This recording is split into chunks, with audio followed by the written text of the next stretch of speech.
This is your 8-step social media content repurposing masterclass. This is the Social Mavericks Podcast. This is the encyclopedia of social media.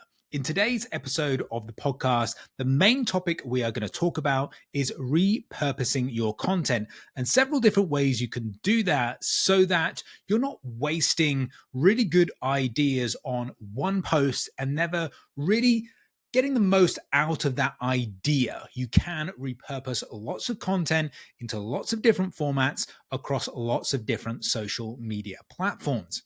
When we've done with that, we're going to move on to my tip of the week, which are the things that you don't need if you want to get more leads from social media. I imagine you do want to get more leads from social media, so hang around for that.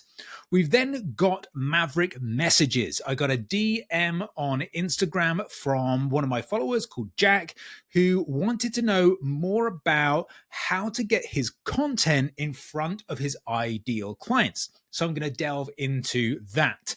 Then we're going to wrap up with some social media news, which is going to be focused on automations and how that could be the small business's advantage over the big players. So if you want to find out more about automation, how that can benefit your business, and how as a small business you can leverage that to your advantage, stick around to the end of the show. As always, there will be something cool for you to grab for free in the notes of this podcast. So whether you are listening on iTunes, Spotify, or watching on YouTube, head to the comments and grab whatever free stuff I've decided to give away in this episode.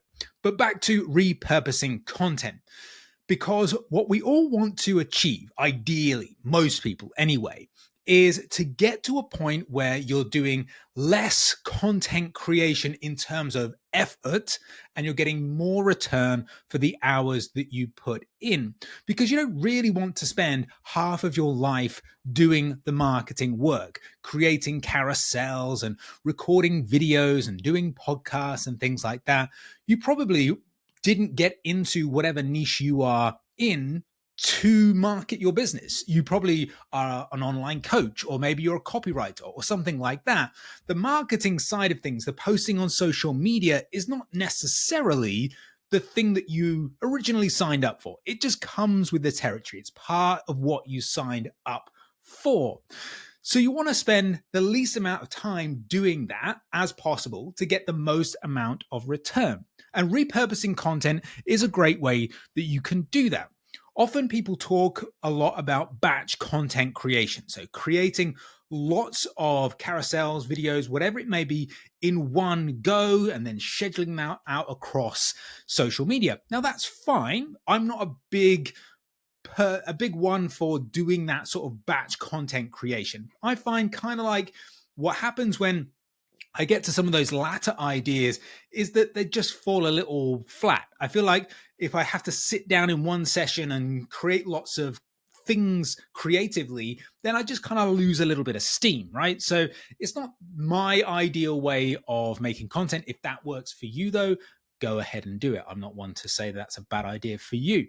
But what I want to kind of walk you through right now is how I go about and have done in the past about repurposing content across multiple platforms. This is something I heavily used to do with my online fitness business, I Am Paradise Fitness, and what I do to a certain extent with my current business. I admit I have been a little bit slack because I haven't necessarily needed to do this level of content creation in order to grow my business. It's grown without having to do lots of repurposing of ideas and things like that. But right now, I'm trying to spread my message across multiple different platforms. So I'm going back to what worked for me when I was doing I Am Paradise Fitness. Now, I said the phrase there, what worked for me, because I'm not saying that this is the absolute cast iron golden rules of creating content and repurposing. Some of this will work for you, some of it won't. You've got to decide, okay, which bits can I steal and borrow and tweak and amend, and what's going to create the best process for me.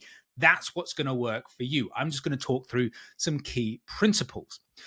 So the first thing that I want to talk about is the importance of long form content. Now, if we don't know what long form content, it means that basically content that lasts a while. And that might be an article, because that takes maybe 3, 4, 5 minutes to read, or maybe longer if it's a longer article. Maybe it's a podcast like this. Maybe it's a YouTube video, whatever. Longer form content where you're talking or writing at length on a particular topic and your audience is consuming that content. That's important for several different reasons, because one, long form content kind of hangs around a lot more than short form content. If you think about it, your reel that you made on Instagram, that probably has a shelf life of a few days for the average post. Maybe a half decent post has some shelf life for a few weeks, maybe something that goes weirdly viral for a few months. But after that, well, basically it's not really doing anything for you. Plus, depending on how you got that attention, you might not have had some form of call to action. You might not be generating leads through that post. Whereas if you look at different forms of long form content, like a podcast, like an article, those pieces of content can still be working for you silently in the background, even years down the line. I've mentioned in the past that I have a couple of articles that spring to mind that I wrote back in 2019. Those still rank in the top page of Google. One of them is the second entry on Google. And that was written in, I think, about October 2019, and it's still there today. So if someone was to Google how much muscle can you build naturally calculator, or how much muscle can you build naturally, something like that, my article would appear in the top searches. That article still gets hits every single day. And if I had a offer, I had something to sell people, then it would generate me leads and potentially sales every single day. But that business no longer exists, so I just give away a bunch of stuff for free. Therefore, it really tells you that 5 years down the line, content is still working for me, or could be working for me. So ignoring long form content is really a bad idea. Like putting all of your eggs into the Instagram basket is limiting the amount of leads that you are going to generate. And it's actually making the job of getting leads and sales harder, because you haven't got this longevity. You are always on this hamster wheel of creating content because it has such a short shelf life. If you had this group of articles and a body of work of podcasts, or it was YouTube videos. For example, when I was doing Lean Life Radio for my online fitness business, I recorded 850 episodes. Those episodes are still being listened to right now. Again, I haven't got anything to sell anybody. I haven't got an email list for that business, but those podcasts are still getting listened to several years after I recorded them. I started that podcast in 2017, and still those episodes are getting listened to. Dread to think what people think of those ones I recorded back in 2017, but that is a different story. So my first point, and my first sort of idea around repurposing, is to do something like a podcast. So for example, like this podcast, I can turn this into an article. And if you go onto my website, you might see a bunch of those articles. And what I do basically here to kind of walk you through the process is that I'm recording this podcast right now. I'm doing the video, I'm recording the audio. And then what I'll do is I'll be able to download the transcript of this particular podcast. And then I can either put that into an AI tool like Creator, for example, which is my AI tool. And then I can ask Creator to generate me an article using my tone, my voice, my style, based on the writing samples that I've given it, plus this transcript, and ask it to come up with a framework or a skeleton of an article that I can then piece together. The crucial thing with the AI is you're not trying to just press a button and then copy paste straight onto your website for your article. What you really want to do is have that as the basis for the edit, right? Because I've spent 40 odd minutes talking about this particular topic on the podcast. So I've got all of my ideas out there, and I've effectively, you could say, I've arguably written it, but just done it in an audible format. And now I'm just getting AI to clean everything up. I'll then do a couple of passes of an edit of that particular article, and then it will go out. So from this one podcast, I've generated that next piece of content, which is an article. I could put that onto my website. I could put that onto Medium, Substack. I could put it onto LinkedIn, wherever it is that you think people will consume that sort of content, post it there. And that will allow you to create this immediate branching out of your content for no real extra effort, because the AI is effectively doing it for you. And then you're going in there to edit, to clean it up, and to make it sound even more like you. You're not letting the AI just do everything for you. That's important. The next tip I can give you, which is our second point on our 8-step checklist, is you can turn the podcast into a YouTube video. So YouTube, for me personally, has never been something that I was particularly focused on for whatever reason. I'm not so sure, to be honest. Maybe it just wasn't the platform that I was most interested in when I started. I like writing and I kind of like talking. So I don't really like talking, maybe. I don't know. That's my excuse. So anyway, you can take the podcast and film it like I'm doing right now, and you can just put that out as a YouTube video. Again, no extra work apart from the actual uploading, the creation of the description, the title, the thumbnail, and the description and the actual title. You could even get AI to give you some suggestions there if you really, really wanted to, if it wasn't coming naturally and easily to you. You could even hire a VA, although that would be not my first port of call, to be honest. So that's like 2 bits already. So we've gone podcast to article, podcast to YouTube. No real extra effort right there. And because the podcast is quite easy, because you're effectively just talking, you're not having to think about all the words there and then, it then is probably the faster way to do things. If, of course, you aren't very natural in terms of talking into a microphone or being on camera, then by all means, you don't have to do that part of the process. Find out what works for you.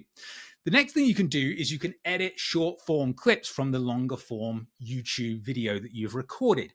And again, you could sit there, you could download this video, you could put it into some form of video editing software, find the clips that are about 15 to 60 seconds long, something like that, chop them up, captions out on Instagram, out on YouTube Shorts, TikTok, Facebook, wherever it is that you want to put those short form videos.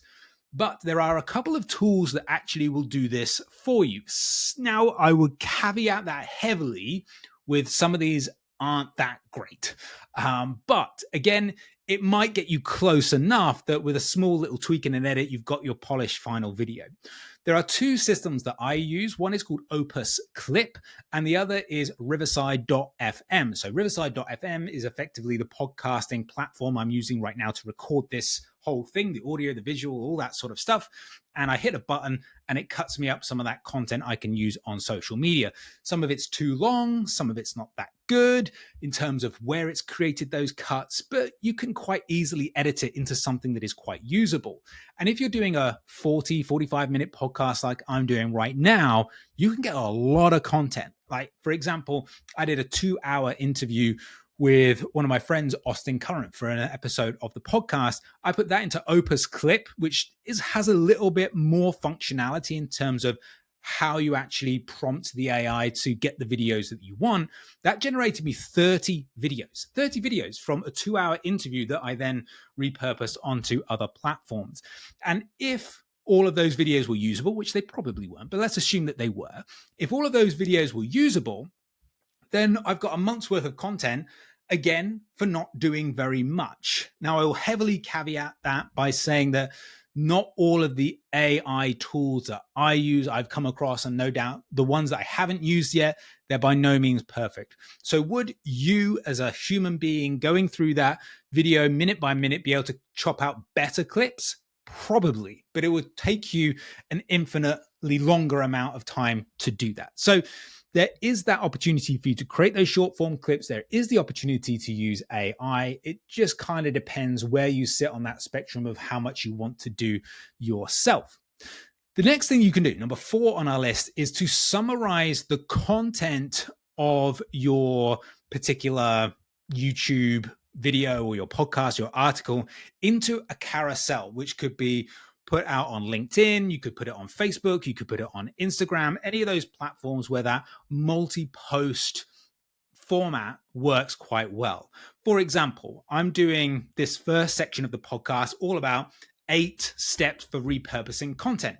So clearly I could turn those into a carousel. I have a slide for each one of the 8 steps. I'd have a headline slide, that's 9 slides, and then I'd have a call to action slide, that would be 10 slides. Very, very simple for me to do, to push that out as a carousel. Again, you can put that out on multiple different platforms. Already, there hasn't been that much work, especially if you have some templates in Canva or Adobe Illustrator or whatever, InDesign or whatever system you use. If you've got templates established to create carousels, then it might just be copy paste the actual text onto all those slides, add a few images, and then away you go. Absolutely very, very easy to do, not very time consuming at all. Because what I find when I talk to people and they say that it takes ages to create a carousel or the design process slows me down, often it's not actually the design process that takes the amount of time. What really takes the amount of time is the fact that they're thinking of the idea and trying to think of the words to put on the design at the same time. Whereas if you've done the thinking with your planning for your podcast or your article or whatever, you've gone and created that long form content, the ideas are already there. The words are already there.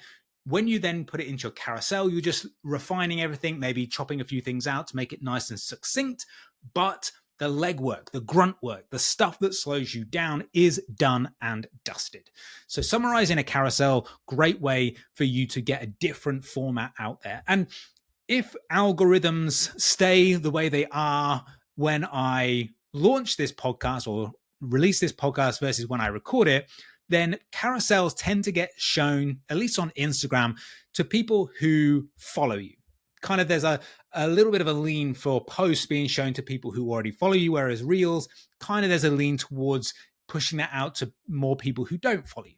So again, the difference in format allows you to reach different groups of people, potentially with the same message, but different people didn't actually see maybe the video. So now they see the carousel and vice versa. So the more content you're putting out there, then the more you're able to reach different audiences with your message. And again, the importance is that you're not doing it by having to spend hours and hours creating new ideas and content all the time. Number 5, trawl your article for quotes and content. Now, when you create your long form content, you are going to have a bunch of things that you say, maybe it's off the cuff or maybe it's after the edit in the article, that would make good tweets, for example. It might make a good short little quote post that you put out on Instagram. It might make for something that goes into a story. Wherever it is, there are going to be little things, little snippets you can pull from that article that are going to be good. And maybe even you put it into an email or something like that. Again, you're looking for all of these content ideas that come from this one core piece of content that you've created, and that spins off and creates all of these different ideas for you that haven't taken you hours and hours and hours to put together. The next thing you can do is summarize the takeaways from your article or podcast on X or Threads as a thread post. For example, that's the type of tweet. I'll use that vernacular because X is still the weirdest name in the world, right? So on Twitter, you can have those multiple tweet posts where you're the person who's doing the replies and you kind of stack those up before you hit publish, right? Now, you could take, for example, these 8 things that I'm talking about in terms of repurposing, and I could put them into a headline tweet and then 8 things that come after that. And basically, I've already done that before I even recorded this show. And so that's kind of like lined up waiting to go out, right? And those more in-depth threads and tweets tend to do a little bit better in terms of engagement with your audience, at least in terms of like a lead generating thing. Now, I'll profess that I'm not the world's expert on Twitter or Threads, but I do know a lot of people who are, and that's their main tactic for generating leads. They have one of those type of really detailed thread style posts once a week at least, and that's kind of like their main lead generating tool. And all the other tweets and threads they put out there, well, they're like the stuff to gather attention, gather engagement, gain followers, so that when they put this more lengthy post out there, That's what generates the leads, and there's an audience there to consume that.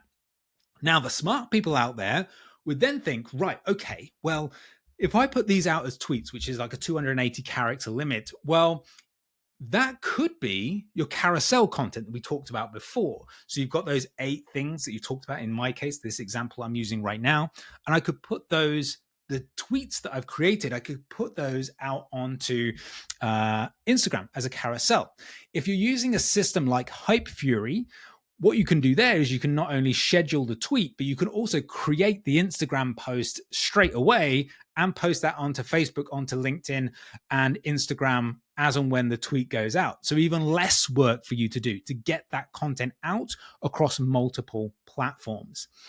The next thing you can do, number 7, is to create a short form video version of your carousel. Now, this might be different depending on what carousel you've created. So for example, if I'm talking about this 8 steps to repurposing your content on social media, I'm probably not going to do a reel that has 8 steps in it, because most people have the attention of a brain dead goldfish, and therefore having 8 tips is quite going to be quite a lengthy video on Instagram, and people probably just aren't going to watch it.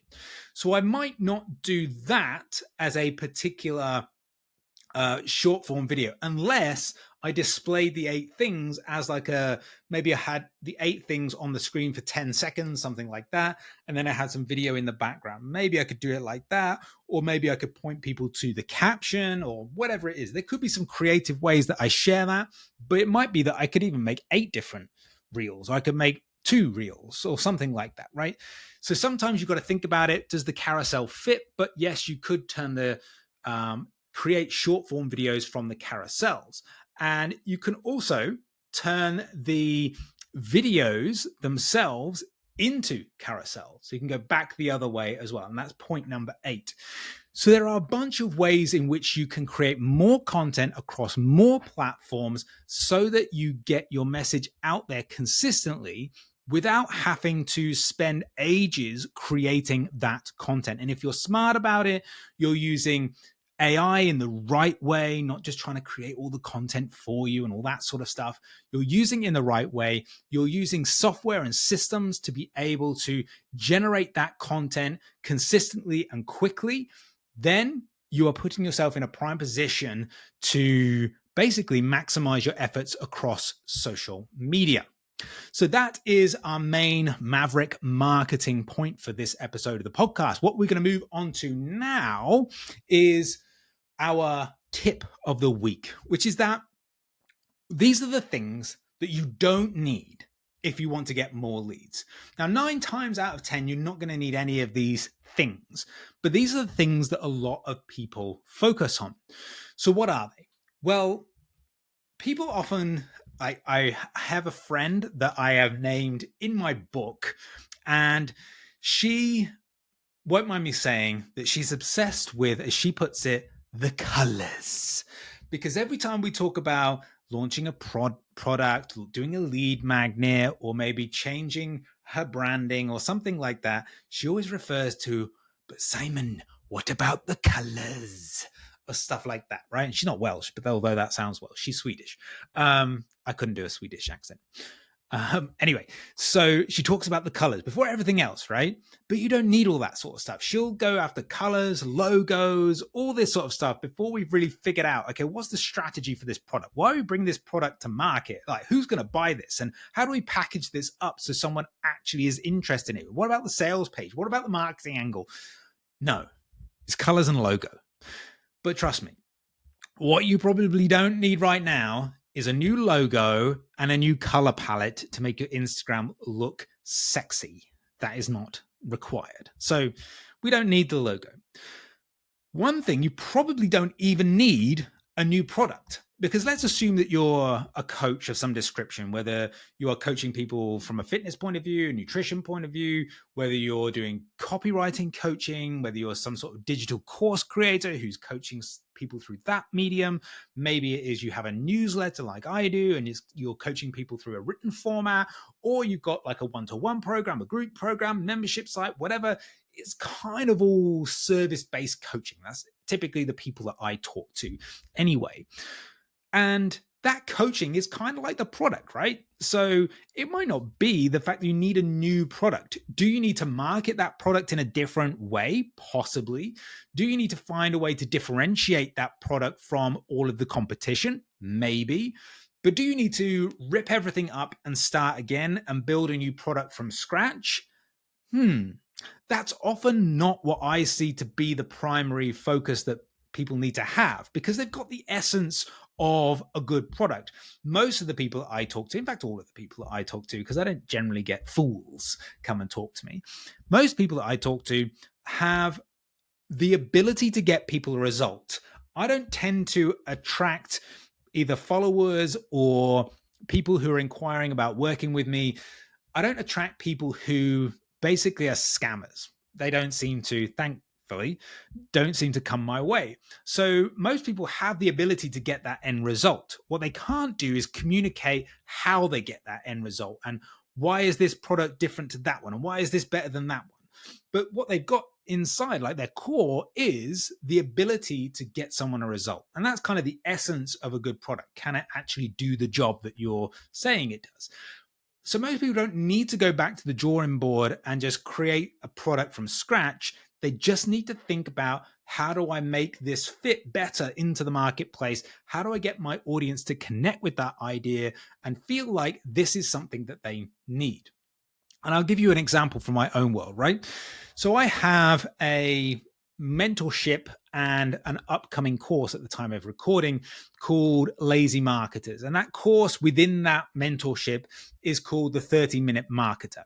And the 30-Minute Marketer is all about making developing a brand, developing a strategy, and developing all the automation, the systems, the emails, all of that sort of stuff, so that you can generate leads consistently without spending more than 30 minutes a day on social media. That's the idea, right? And essentially, it's taking all of my systems, process, knowledge, and plugging that into your business. Now, previously, I've had that as different courses and different content in different places and different formats.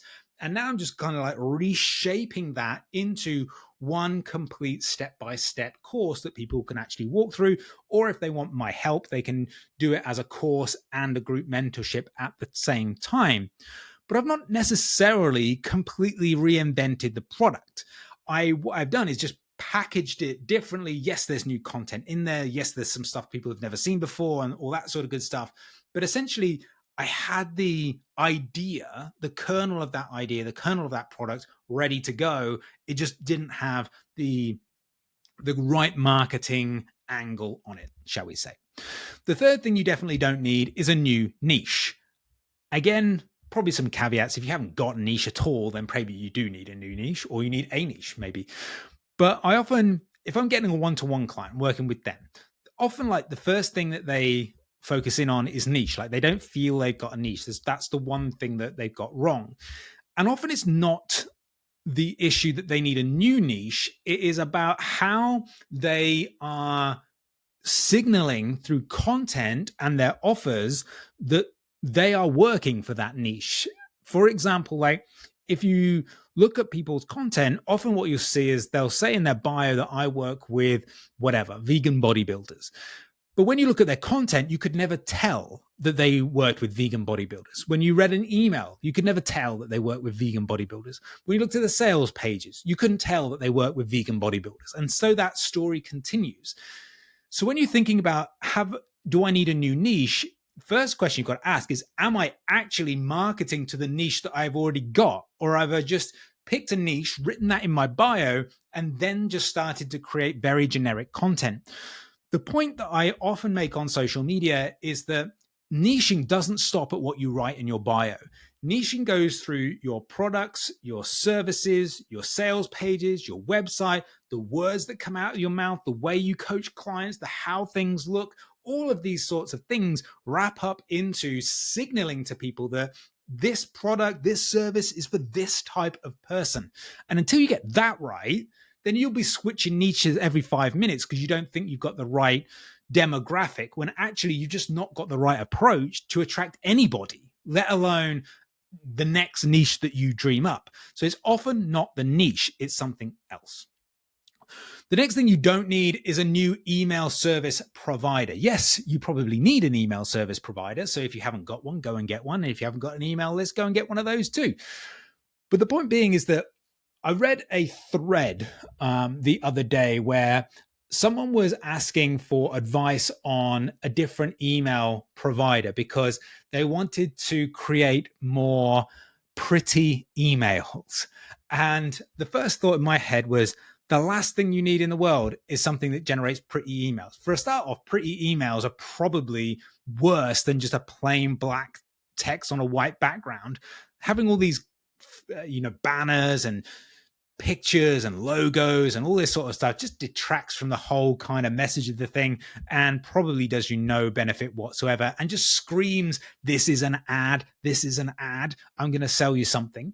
Whereas what you want to be doing, especially in like a service-based coaching business or anything like that, is kind of having a bit more of a human approach to the whole thing. And writing, as cliche as it sounds, writing to one person, writing to as if it was your friend, that's what we want to focus on when we are writing our emails. And you don't need a new email service provider because maybe the automation is a little bit different in this one versus that one. Think of like moving email providers is quite a big task. I've done it recently for various different reasons, maybe mainly because I'm moving away from Kajabi as managing my website, my courses, my email list, and all that sort of stuff, and then moving to different service providers because I won't talk ill of Kajabi because it was good while I used it. But it was kind of like, it wasn't great at anything.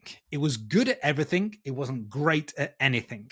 So now I'm going to the providers that are great at their individual things. So I'm going to a new email service provider. I'm going to a new course platform, a new website provider, and so on and so on and so on. So there's a reason to switch, but not because you kind of just feel like you want prettier emails, or maybe that's why people aren't opening them because you haven't got the right service provider. No, that's not the right reason.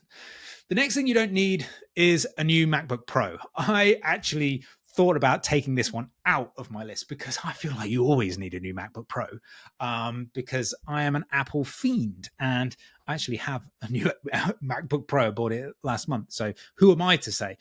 But again, the point being, and the one after this is also a new camera. The point being is the reason why your business isn't moving forward is not because you haven't got the right computer, the right lighting, the right camera, the right this, that, or the other.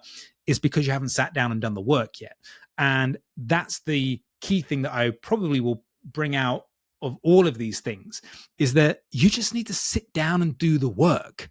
That is what is holding you back. It's not equipment. It's not software. It's not all of these different things that you dream up.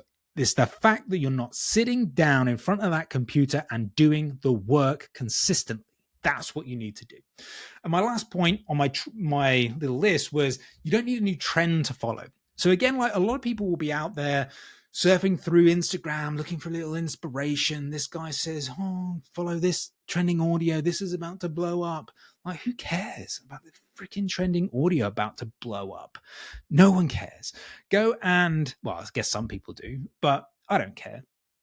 And go out there and just make a damn good piece of content that you actually want to create. Like I've mentioned previously on episodes of the podcast and in a few interviews that I've done that have gone out recently. I think I mentioned it in a podcast that I recorded with Luke Tulloch, which comes out in a few weeks from when I will air this podcast. But what we talked about there is I talked about Lamb of God because I'm a heavy metal fan, right? But we talked about it in the sense of there's an interview they did and they talked about slow songs being that kind of like thing that stand out when they've got like lots of fast-paced songs. I actually watched a clip on Instagram of the singer Randy Blythe talking about how he creates, or they as a band create music for 5 people, the guys in the band. And some people will get offended by their music. Some people will not like the music, the direction they take on the next record. But he just does not care because he's creating that content, that artistry for 5 people. And that's all that matters in that process. And I think people would do a lot better on social media if they followed a similar process. Make the content that you want to make, and probably not go quite as far as Randy Bryce said there, but do think about what your audience would be interested in, but make it in a way that excites you, that interests you, right? Don't think about, right, okay, they'll be interested in this, and I'd love to create content like that, but I'm going to do this really cringeworthy thing because there's this trending audio about to blow up. That's like going to be a lousy way to run your business. Yeah, you might get a few viral posts and things might just like go off on a little bit of a viral thing for a few days or whatever, but you're just going to end up hating yourself and hating your business. And no one kind of really likes that, right? Which is why, like, I'm recording this podcast. I'm wearing a Metallica t-shirt, a beanie. I've got, gray hairs all over the place, long hair. I don't really care about making myself look pretty for social media. It's just take it as it is. Am I going to put like trending audio all over my things? Well, I might do, but I'm going to spend about a half a second thinking about it. I literally go on, press the button for the music on Instagram, the first trending audio that doesn't sound like it's absolute trash, that will go on my post. And I go from there. There's no real other thought process to it than that. So the point here is there are lots of things that people get distracted by that they don't need in their life to help their business move forward. What most people would benefit from is sitting down and doing the work, not getting distracted by all the other stuff that just doesn't matter. Now, let's move on to Maverick messages. As I said in a previous episode of the podcast, if you have a question, you can ask that question and I will answer it on a future episode of the podcast. If you're listening on Spotify, somewhere around where you're either listening to or watching this particular podcast, there's like a question box that Spotify puts up. And I think that will say something along the lines of, have you got a question you want me to answer on a future episode of the podcast? If you have, fill that in and I'll answer it. If you're on any other platform, shoot me a DM on Instagram at I am Simon Mitchell, and I will go and answer that for you on a future episode of the show. This one came in from Jack. I'll read it out verbatim and then we'll break it down and I'll give you the answer. I started posting with info relevant to my niche. My issue is that out of my 600 followers, I can bet that a tiny percentage are in my niche. I want to build my following in my preferred area and start building effective posts and engagement. What is the most effective way to do this and get in front of my correct audience? So, Jack, this is a big question, right? Now, I will confess that I went onto Jack's profile, on his Instagram profile, to have a look at his content because the first sentence of his question didn't necessarily ring alarm bells, but it's something that I like to check. So he said, for example, that he was creating content that was relevant to his niche. After looking at his content, that's not untrue, but it's not exactly the whole truth either. For example, if Jack's creating content, I forget the niche now and I forget the post that I was looking at. I'm doing it from memory. But Jack's content to me had topics that were relevant to his niche, but they weren't specific to his niche. Now, I'll give you an example that wasn't on Jack's page, but just off the top of my head, right? So there's a big difference between content that is for, let's say, a busy stay-at-home mum who has 3 kids and she spends her time ferrying them to and from school. Maybe there's a youngster in there that she's looking after throughout the day. She's doing chores, shopping, taking kids to football or whatever it is, right? So that's one lifestyle. Then let's say we've got another mum. She is a working mum. She's got 1 kid, but she works in the city. She has like a nanny or something like that who picks the kid up from school, but she is still like time poor and she wants to maximize the time with her kid as well as looking after her health and fitness, right? They are two very, very different people who have the same problems, but you can't give them the same answer. Now, broadly speaking, let's say, for example, they want to lose weight. Broadly speaking, the same answer is going to be a calorie deficit, right? If they want to lose weight. And don't at me if you don't believe in the science of a calorie deficit. I am a qualified nutritionist. So there you go. Anywho, so the point being is that they both have an issue with time, but their time constraints are from two very, very different angles. One has the time constraint of she's trying to rush around after 3 kids, make sure they're all ready for school. She's got then a youngster at home who's got think about feeding and changing, and she can't leave it for too long and stuff like that. And maybe while the kid's sleeping, she's so tired that she maybe just kind of crashes out for a nap herself and stuff like that. That issue of time is very different for someone who goes to the office for 10, 12 hours a day, maybe has a long commute and gets back, and then is like their amount of free time is compressed and is very difficult to find time to consistently train and work out while also, spending time with their kids and stuff. So that's a very different issue of time. The other thing might be that in terms of eating healthy, again, it might be that the person who is working in the city or something like that, there may be a lot of business lunches that they can't really track or anything like that. There may be a little bit of pressure to go out and have like drinks at lunchtime or whatever. I don't know. I used to be in a corporate environment, no longer. I don't really know how it works these days. Or she's doing a little smash and grab at Pret-a-Manger in Starbucks or wherever it is people buy crap coffee. And that is her kind of like existence. Is just everything's like short and off the cuff. Whereas the stay-at-home mum might be doing lots of home-cooked meals, but she also might be, for convenience, because time is short, she might be ordering in a little bit of takeaway here and there. I'm not one to judge, by the way. And it might also be that she snacks when she is making lunches and dinners. She's like picking at the food she's creating or the meals she's creating for her children, and that's actually generating a bunch of calories that she wasn't aware of, right? So in this big long example I've given you, you could not create content about a calorie deficit and just give that information, because it means nothing to either group. What you've got to do is make that content contextual to the person who you're trying to attract.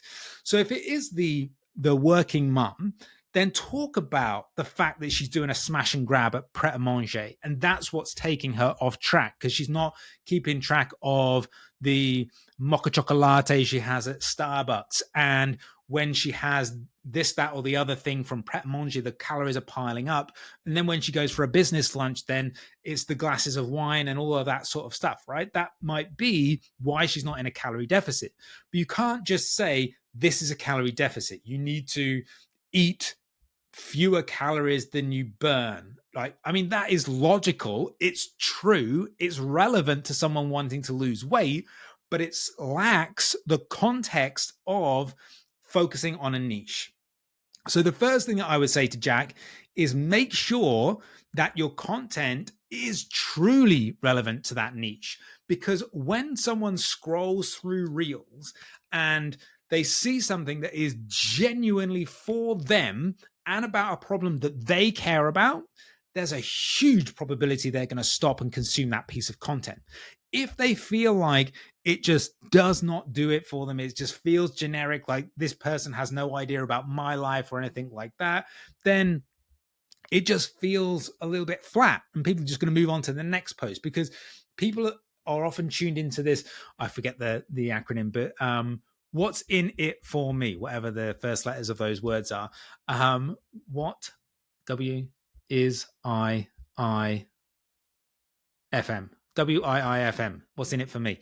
So they're tuned into this radio station because people are selfish on social media for good reason, right? Time is precious and they're not going to waste it on content that doesn't feel like it's for them. So again, before you feel like there's something else that's fundamentally gone wrong, really dial in that content to that niche. How can you make all these things contextual, specific to your audience? Let's say, for example, I'm trying to reach if I was trying to reach personal trainers on the gym floor and I was talking about marketing or something like that and trying to get their business online, you can bet your bottom dollar that everything I would say would be about that situation, getting from the gym floor to an online business in the fitness context. I wouldn't talk about, being a copywriting coach or a social media marketer manager or whatever they're called, or an appointment setter or anything like that, right? I wouldn't make any references to that. I would make references specifically to the things that they care about. And that's how you start to niche that content. And that is how you start to sort of kind of like pass your way through the algorithm, as it were. Now, the other thing that you can do is you could, if you had the cash, you could do some very low cost, low risk ads. Like, you don't have to do that by any stretch of the imagination. But if you want to get in front of more of the right people faster, then getting ads running is a perfectly valid strategy to do. Now, most of my tactics and strategies are all about organic social media marketing, but I'm not going to be that guy who says, don't do ads, ads are bad, or anything like that. What I don't want you to do is spend thousands on ads that don't do anything. I don't want you to spend thousands on ads when you've got no process to turn that ad traffic into email list subscribers and sales. But when you've got those things, a little bit of ad traffic can really make things a little bit easier. So maybe it's £5 a day, maybe it's £10 a day, but you're just putting that into the machine to generate you a little bit more traction from each individual post. So that is one thing that you can do. And I highly recommend that if you have the cash to be able to do that, then you go ahead and do that. And again, what's £10 a day? £300 a month? Most people spend that on, most businesses, put it that way, spend that on a lot of stuff they don't really need. So take the money, put it into a few ads, get yourself out there in front of more people. The next thing you can do, going back to more organic things, is you can network. Old-fashioned networking is still a great way to grow your online following with the right people. So for example, let's take my podcast, right? So one of the things that I want to do in 2024 is not necessarily just grow my following on social media. I do want to grow my email list. That's always a goal of mine, always has been from day one. And it's always a goal that will be forever until I stop doing what I'm doing, is that I will always want to grow my email list because that is really, really important. Now, what I want to do is I want to have the right followers on social media and I want to have the right email subscribers. I don't want just anybody, right? So I'm not necessarily interested in the overall number. I'm interested in the makeup of that number.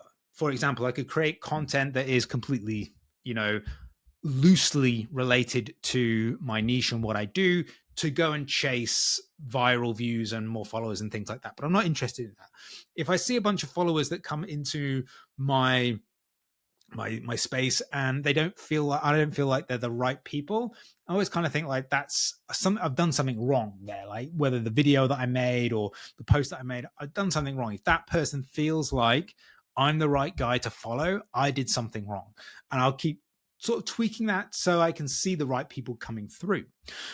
But the best way to grow an audience with the right people faster is to leverage somebody else's audience. And this podcast is a way that I do that. And I do that and I say that in a way that it sounds bad that I'm leveraging someone else's audience, but it's mutually beneficial. So for example, I've in the past week or so recorded maybe 7 or 8 different podcast interviews that I'm going to space out over the next couple of months, right? And I did a quick little summation. And I think that all of the followings of all of those people on Instagram alone is about 250,000-ish or more. So by doing those podcasts, I'm getting in front of, obviously not all of those people because, not everybody sees every single post, but I'm putting myself in front of lots of people who would have a very valid reason to listen to me. And I've selected those people to interview based on the fact that they would find value in speaking to my audience, and I would find value in speaking to their audience. So they get some exposure in front of my email list, in front of my social media, my podcast listeners, YouTube watchers, all that sort of stuff. They get exposure. They potentially get some followers. Maybe they get some sales and some leads and things like that. But also, I'm getting my message out in front of those people as well. So it's making that process mutually beneficial and networking and getting yourself out there. Now, you could do podcasts, YouTube videos, you could do in-person stuff, but getting your face and your message out there to more and more people is a very, very good way of increasing your following. So look at, anybody out there that you could connect with that you would be able to offer value to their audience, and they would get value from talking to you or to your audience and things like that. So that is a great way to do all of those sorts of things. The next thing is to make better content. That's the other thing, is to make better content. Now, that could be that you dip into some form of long form content, right? So right now, if I look down at the duration of this podcast so far, it's 50 minutes and 20 seconds. Therefore, if you've been watching this or listening to this for a full 50 minutes, that is way more time you spent with me than I could possibly imagine. Like, how many reels would I have to create to get you to listen to me talk for 50 minutes? So there is like a night and day difference about how people get to understand you, know what you're about, like who you are as a person, understand how you coach, how you talk, what you think about certain subjects, and if they actually vibe with you or anything like that, right? That takes a long time if you're going to do that through 15-second videos. Whereas listening to podcasts, reading articles, you're able to accelerate that process a little bit faster. So maybe you think about dipping into some long form content. Maybe you start to work on, okay, are the reels that I'm making, are they actually achieving the goal that I intended? Now, a reason why I say the goal that you intended, because you don't always have to chase followers and views and things like that. You could go for leads. So for example, there are many, many different videos that I've created that have not generated many likes, views, reach, but they've generated hundreds of leads. There's an example that I did a training for maybe 2 years ago now, but I was in an airport, in Birmingham Airport, on a trip to Dubai. And I knew that obviously with the time difference, the travel and stuff like that, and then on the other end being tired, I didn't want to create a bunch of content when I landed in Dubai. So I thought, right, okay, I'm going to knock up this post. I'm just going to bang it out there and see what happens, right? What I did was I took a GIF of Ron Swanson from Parks and Recreation, where he's got that circular desk and he just goes around in a circle trying to ignore the person who's come to his desk, right? And so my meme was about basically when online coaches say, I'm looking for 5 people, ... and then this is your followers, right? So that was kind of like, I thought it was funny. And judging by the reaction, other people did too. And then I put a call to action on there, a keyword, I think it was Reels 31, to show you how I generate leads from almost every post, even if it doesn't kind of get that many views, right? And that post, I think from memory, I'm just doing this off the top of my head, maybe got like 120 something opt-ins to my email list. So one post that took me probably less than 5 minutes to make got 6,000 views, generated me 120 leads. Compare that to the example that I kind of use right now, which is I did a similar meme about someone getting slapped in the face. It was power slap meme. And I think it was something to do with the Instagram algorithm, right? You make a good piece of content, the Instagram algorithm comes along and slaps you in the face, right? And that got 2.5 million views, but it didn't generate a single lead. So again, like looking at your content and kind of picking through that and saying, what content actually generated me leads? Now, it might be that if you've got 600 followers and you don't feel you're getting in front of your target audience, you might feel that, well, I'm not getting any leads, so I'm not really seeing that data. And that's fine. So start experimenting with your content. Start experimenting with either the format, start experimenting with the message. I would also encourage you to go and look at people outside of your niche and outside of your industry. So in this case, Jack is a fitness guy.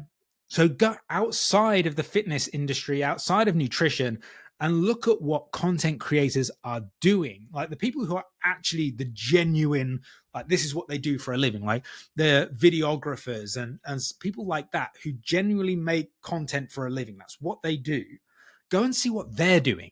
Now, obviously, if they're a professional video editor, then probably you're not going to be able to replicate that exactly.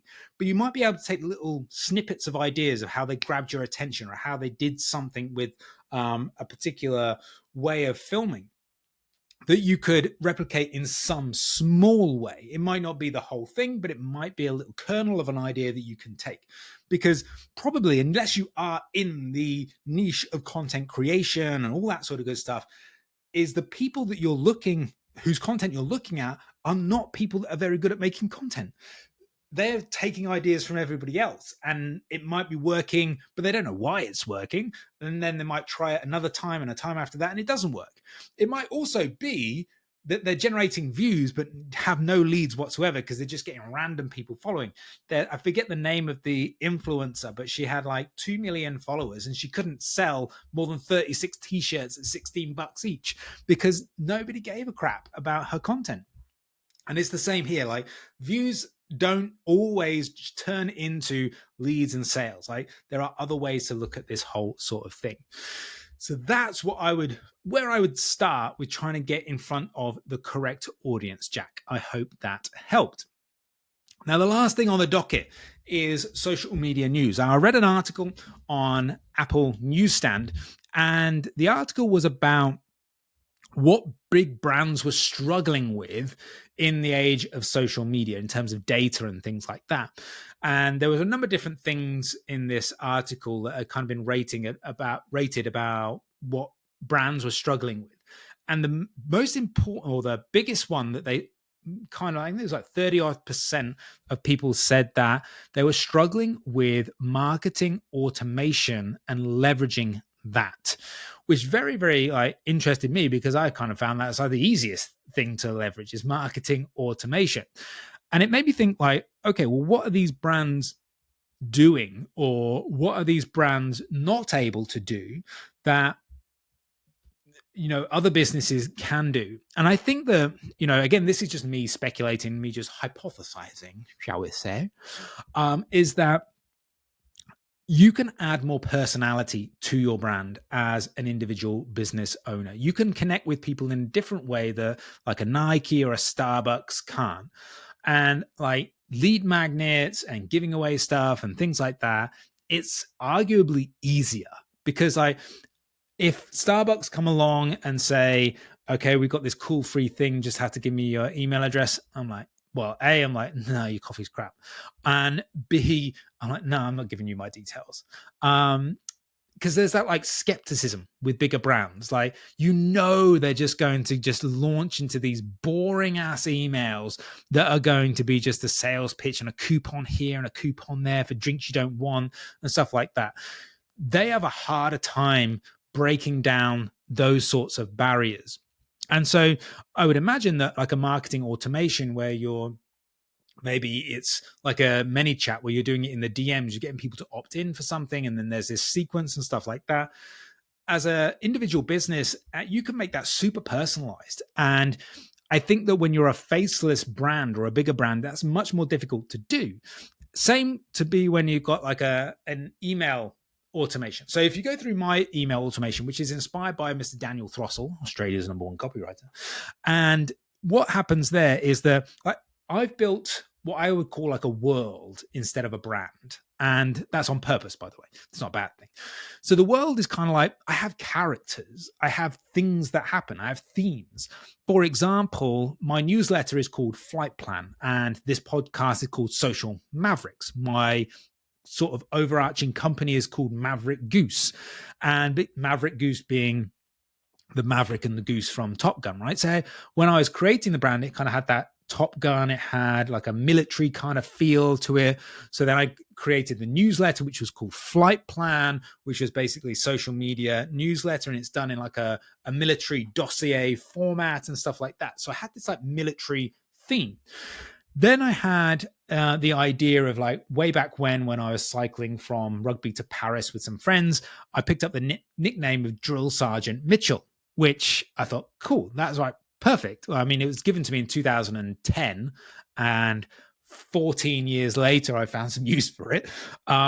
So I incorporated that and started to create, okay, now I've got characters. Now I've got Drill Sergeant Mitchell. Now I've got business tormentors. Now I've got the unsuccessful coach. Now I've got the regurgitrons. And so I created this little like, well, which might seem a little bit weird and a little bit like wacky, but it sticks in people's heads. And people kind of like understand what I'm talking about. I don't have to talk about like individual people. I don't have to call anyone out. I can just call them this business tormentor, and people kind of get it, right? And so when people opt in for my emails and they opt in for a lead magnet, which if you look in the show notes of this podcast, you could do the same thing and just check out what happens, is people go on this little adventure, this little sequence where they go and find out about my characters. They find out about Drill Sergeant Mitchell, and it's more of an entertaining way to go through an email automation.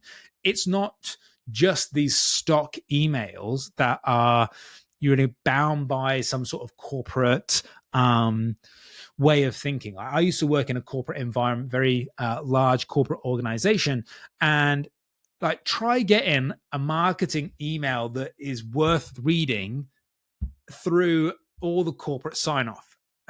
Good luck with that. It's not happening. You just have to stick to this same boring, bland thing. So I think that what you can do as a smaller brand is really leverage the fact that you have autonomy to make your decisions. And when you are creating, whether it's a DM automation in ManyChat for delivering a lead magnet, have fun with it. Like I put Anchorman GIFs and memes in my automations. I put in things from EastEnders like Peggy Mitchell, no relation, by the way. And if you haven't watched EastEnders and you're American, you probably have no idea what I'm talking about. And also I put in there a meme from The Godfather. Like there's little jokes and there's little things that happen in those automations that make it interesting to consume. And in my email automation and in the daily emails that I send, there's personality, there's brand, there's this world building effect. And I think that something that Luke Tulloch said on the podcast that we've got coming out in a few weeks' time is that his kind of take on it was that, and I think he's right, is that if you read a lot of marketing books, and there's a lot behind me on the shelf here, if you read a lot of marketing books, a lot of it is taking knowledge from huge brands and kind of picking that apart and saying like, this is good marketing. Whereas actually it's probably never going to work, right? What worked to get Nike where it is not going to work for you and your business. Like if you're looking at Procter and Gamble and stuff like that, okay, maybe there's some core principles you can pick out, but the actual like nuts and bolts of their marketing probably is not going to work for the average business. And so what you need to do is think like these brands, these big brands are hamstrung by the fact that they are big brands. So what can we do as a smaller brand, as a smaller business, just to get our message out there more frequently in the way that we want to do it? And that is how I think that small businesses can start leveraging marketing automation to their advantage.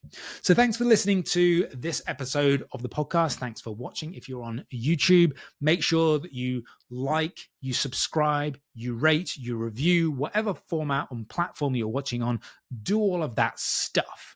And I'm giving away in the show notes of the podcast a free 32-page guide, which is in effect an old edition of my Flight Plan newsletter, which has a bunch of different practical strategies, Instagram insights, social media insights, and tech tactics and things like that to help you generate more leads, even if you have a small following. It's free. And of course, you get to go through my nice, funky email automation at the same time. So go click that, go check that out. And if you want to, go and follow me on Instagram as well at I am Simon Mitchell. But for now, I'll say thanks for listening, and I'll see you on the next one.